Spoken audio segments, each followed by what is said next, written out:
Welcome to the Unknown Options, the place where we explore the unknown options. My name is Will, and today I have with me Jalyke. Jalyke, it's great to have you here. Your journey is important. We want to highlight the good, the bad, and the ugly in your career. For someone who might not know, what is a barber? A barber is many things. A barber is a friend. A barber is a mentor. A barber is a therapist to some. A barber is a father figure to some. A barber is just a person you go to when you need. Definitely. And I agree. I mean, you're my barber. You're definitely my friend, and definitely, I think we're each other's Yes, therapists sir. when we get to talking, get to chopping it up. Tell us a little bit about tell us your journey in becoming a barber. Ooh, my journey. I want to start by saying, looking back, when I was younger, I cut my brother's hair before. I cut some friends before when I was younger, but I didn't know what I was doing. And every time when I was in school, I used to doodle in my notebooks and draw little hairlines and things like that. And now that I'm a barber, looking back, it's like, wow. But I just found barbering when I was on social media and I seen people posting haircuts and things like that. And I'm like, maybe I can do it. I love having good haircuts, and maybe I can give it a try. So Christmas of 2018, my mom purchased me my first pair of trimmers. And after that, it was up. So I told my friends that I got some trimmers, like, let me put it to use. I had 3 friends that let me cut them for about 3 months, 4 months, and I was practicing on their heads, trying different hairstyles and things like that. And when I got comfortable and built the confidence, they spread the word, I spread the word, and I just started cutting other people. They was coming in my mother's house, my mom's kitchen. So I was cutting them in my mom's kitchen for about, I want to say that lasted about a good month. No, my mom, like, that lasted a good month. Seeing people coming and coming and coming. So I thought about it. I'm like, what can I do to be comfortable and not invade my mom's space in her house? So she had a garage at the time. I set up a little setup in the corner of the garage. Right when you walk in, you turn to your right, and it's right in the corner. I set up a plywood to have like a little station for my tools, and I had the mirror and I had the barber chair. And I was cutting in there. Bro, I had that thing nice, man. I had the speaker, I had everything. I had the fan if it was in the summer. I had the heater if it was in the cold. I made people feel like they was at home. I had drinks and stuff like that. Like, of course, soda, water, and stuff. I was underage at the time. I was 17. 17 at the time. Yeah. And no, I was 18. I'm sorry, I was 18. Yep. 18. Okay. 18 at the time. So after that happened, a year went down the line. I'm making my content and things like that in the garage, having fun with it, just free because there's no rules to it. Like, you're on your own, and you educate yourself to go further. You gotta want it yourself. There's no ceiling. And so yeah, I was cutting in there, getting comfortable, and a year went by, and I went to barber school. I enrolled in barber school, and I went to barber school literally for 2 days. 2 days, and I stopped. Because I was working at the time, and I stopped. I just wasn't hungry at the time. So I stopped going to school, and I was scrolling on Instagram, and I seen Premier Grooming Academy on Instagram, grand opening. So I emailed the owner, and I'm like, I'm interested in going to school. I'm cutting here in the garage right now. You can see my Instagram. You can see my work. I'm hungry. I'm ready. So he seen that I was dedicated. He said, come down to the grand opening. I went down to the grand opening, and I signed up for school that day. Got all the information I needed, and the rest was history. I started school two weeks after that. I want to say 2 weeks after that. Yeah, I'm in school. So in orientation and things like that, getting ready for school, and the owner, he pulls me to his office, and he tells me, like, I remind him of him when he was younger. So then we started talking, and that's where I built the trust with him. And I'm like, okay, I started looking at him like a mentor. And he put me under his wing, let me know everything. He's 25 years in. And so I'm at school. In barber school, you have to get 1,528 hours in order to graduate. So yeah, it took me about 11 months to graduate barber school. But yeah, Okay. it was a breeze. So I did like 40 hours a day while I was working at Walmart. So my Walmart schedule was 4 a.m. to 1 p.m. Then I went to school from 1:30 p.m. to what 9:10 p.m. Yeah, and that's every day throughout the Jeez. week until the weekends, Saturday and Sunday. Yep.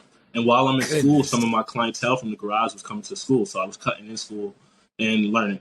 Yeah, yeah. Gotta get it how Hustling, you gotta get hustling, it, bro. hustling. It's no rules. That's what I'm saying. Everybody Yes, has a different sir. story. And That's yeah. So after school, um, Sean Tapley, that's the owner of the school. okay. He has 3 barbershops. So after school, I went into one of his barbershops on Sharon Amity, where I met you. Yep. And Yeah. I was cutting there. Yes, sir. And I actually saw you on Instagram, and you were still cutting in the Oh garage, but wow. I never got cut by you Uh huh. until Oh Sharon wow. Amity. That's Yeah, what's but up. I saw you in the Word. garage. Nah, Yeah, that's it's what's up, crazy. definitely. And yeah, I was kind of sharing Emily for about like I want to say 2 years, and Yep. right when I got in the shop, probably a couple months after that, COVID. It was COVID, bro. It was COVID, and I'm Right. like, I'm new to this. I don't know what's going on, so I had to cut in my house at the time. Yeah, and my girlfriend was pregnant at the time Jeez. with my son. So it was like I had to do what I had to do at the time. I didn't have Mm. no job no more. It's just like that's all I knew, barbering at the time. So, yep. And now I cut in university. So I've been cutting for 4 years, going on 5. Yeah, I Easy. wouldn't look back. That's definitely the best. Definitely the best Appreciate barber you, in the bro. city. The Queen Appreciate you. City. Yes, sir.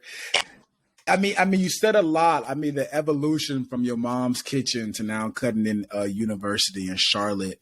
I mean, tell us a little bit about your day to day and that like your average, I guess your average Saturday As cutting. far as like, Just like what you do when like what okay, time you usually get to the shop, how many people you cut, and maybe even like what's the most frequent type of cut? I mean, I know the fade probably like you probably cut I 100 would fades a say, week, but yeah, I would say fades, definitely fades and tapers. They got it. But my okay, Saturdays, okay, bro, I'm gonna be honest with you. My Saturdays is actually my short days, if that makes sense, right, because I like to have my weekend. I want to enjoy my family, so I go in. yeah, My Saturdays look like a 7:30 to about 3, 4. Yep, okay, the latest. okay, But my Fridays is where that's my longest day. My Thursdays and Fridays is my longest day. okay. That's probably 7:30 to about 7. What's the hardest part of getting a haircut right? I mean, we always see the videos on Mm-hmm. Instagram and on TikTok of like the Mm-hmm. bad haircuts.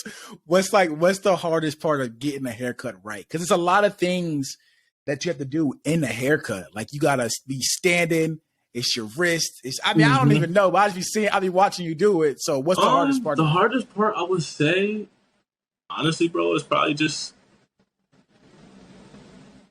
everybody has a different head shape. So you fitting that Mm, hairstyle to that particular head shape, that's important. And that's probably my hardest part. But I mean, I got it down packed now, but that's probably my hardest yeah. part. You're a sculptor. He's a sculptor. It's crazy. It's crazy. What I mean, if obviously you're very young, we can tell. But I mean, if you were a younger you, let's say 18, like you just maybe you just got to Walmart, you never heard of barbering, or maybe you did see a little bit of videos. What would you do differently, if anything? Start cutting earlier.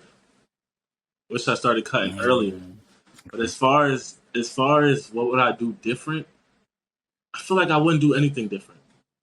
Because I feel like okay, throughout the journey, working different jobs, I learned from everything. Every job I learned from, true, literally.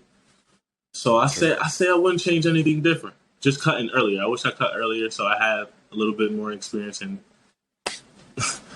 Yeah. Yeah, I Yep. just took off a little sooner. Okay, I got you. I know you're a barber. You're like I said, you're super young. Do you want to cut hair forever? Not necessarily. I don't want to cut hair. Well, I do want to cut hair forever because that's something I'm always have. Okay. Like, but I don't want to be behind a chair forever.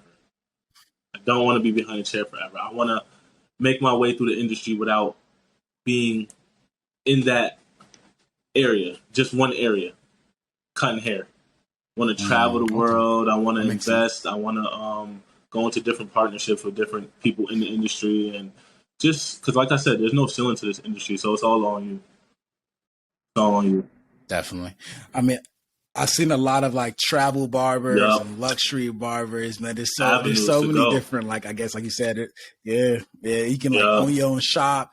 You can get like your own, so you can get a salon too, which is like the other part of like a barbershop, I guess. It's just, it's crazy. I was talking to a dude at my job, and he was saying that his barbershop in Atlanta. Oh wow, I know some shops like that, bro. The barbershop. I know some shops like that. It's an upscale shop. That's interesting. It's like, but that's what a barber shop is. It's like the home culture. Away from home, someplace you can feel safe. Definitely, 100%, 100%. Feel like they're at home. 100%. Yes, sir. No doubt. So now we're gonna get into the not so speed round. It's a speed round that's like obviously not so fast. It's 4 questions. What does the world look like without barbers? Ooh. I want to say a mess, but I can say people are so independent that it would just find its way. It would just find its way. True. I don't know, bro. I think it would be a mess, bro, because when COVID hit and I wasn't going to you, I was looking crazy. Do you think it would just be normal, or do you think people will find a way and try to look nice? And I think it will be normal for a specific period of time. Like, but then I feel like we live in Instagram culture. So even though people can do it, like if I did it, it would be like a 5 out of 10. But going to you, it could be a 10 out of 10. In Instagram culture, people gonna migrate to the barbers. They're gonna migrate to the hairstylists. People can't go without it. Like, people spend their last money, their last bread on some new hair, new nails, new cut. You know what I mean? Like, are we talking as far as like if there was no such thing as barbers, like no such thing as tools, no such thing as like everything, and you're not thinking of it. You just have hair and it's just there. True, yeah, I see what you're saying. I guess it was more so like, yeah. I guess what you're saying. Yeah, it would be normal. And then one day I feel like somebody will be smart enough and be like, I'm gonna put this and this together. This is sharp, and I just feel like it would make its way in the world. Yeah, yeah, you're right. You're right. It would evolve. There's no like world without like cosmetics, essentially. Like, people gonna want to look good eventually. Like, it don't matter. Like, but then again, they might not look at it you're right. as looking good, because looking rough and normal can be the norm. So we would never know. True. You're right. For sure. Yeah, you're right. You're right. 100%. You're right.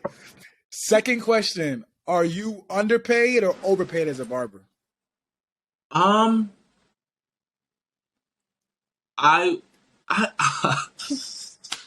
Okay. I wouldn't say underpaid. And I would say I'm doing good for what I put in. I'm doing good for what I put in. I like that. Do you think there's like barbers that are underpaid, or there's barbers that's underpaid, but there's also barbers that don't put the work in? You get what I'm saying? Like, okay, yep. Okay, yeah. It all falls to that, because it's all on you. I like that. There's no other way to put it. Like, true. Do a lot of, is there like a lot? I know, like, obviously I do real estate, and there's like I think it's like an 87% failure rate within like the first 2 years. But is there like a high failure rate for barbers, you think? Like, do a lot of barbers like end up quitting? Definitely, bro. I say out of probably like 10% of your school is going to graduate. For real. That's just what it is, bro. Everybody comes in from their different lifestyles, and they try to hone in on this one skill, one industry, and they just, so much things going on. So everybody just don't finish. What makes it so tough, in your opinion, to finish? Because that's a low percentage rate, like, to finish, 10%. let's see. Thing that makes it tough is, like I said, having other things going on, and because I'm young, I started when I was out of school, and some people start when they're older and they got families already developed and things like that. I didn't have a family, so I can grind it out. Some people have families and getting pulled from different bills and things like that. But I say that's mainly the hardest part. Yeah, it's having everything else going on. Mm. Yeah, life. Gotcha. Life gets in the way. Okay, you're right. Okay. Name one person, book, or event that changed the trajectory of your life, and then why. 360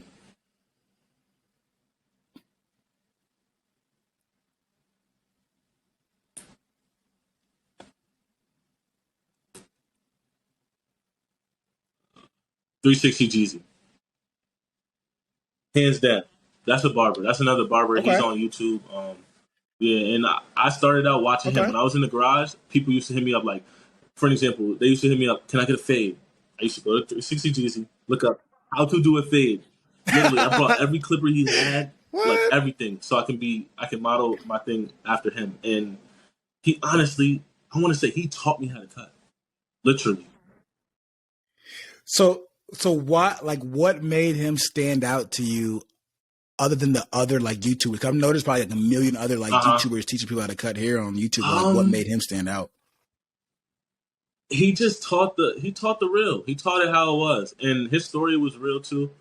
I looked into his story, and at the time I had waves too, so he was doing waves and cutting hair, so it was like hand in hand, and it was just an inspiration to keep going, and also how to step into that content creating mindset and put your work out there. Yeah. Okay. 100%. I like that. I'm gonna check him out. Okay. I like that. Okay. Say fast forward, let's say your son is 18 years old, time flies, and he wants to become a barber. What's the steps that he takes to become a barber? I want to definitely say do it the right way. Go to school, get your license, but while you're doing that, just get the reps. The reps is important. Cutting people, getting used to the clippers, and learning everything about it, getting the reps, and just believing in yourself that you can do anything. And really just not playing with the industry, not playing with the game, taking it serious, and going where you want to go. Definitely. Okay. I like that. Yeah. I know your son will like that answer too, because he might follow in his father's footsteps. You never know. So awesome. Well, that's the end of the episode. Jalyke, can you give the audience all of your social medias so they can reach out to you and hopefully get a cut? Yes. You can find me on Instagram and TikTok at Ronji the Barber. RONGZZDABARBER. Easy. Thank you for that. Perfect. Everyone, thank you for joining us on the Unknown Options episode 13. Comment, like, and subscribe. We'll see you next week for episode 14. Thank you.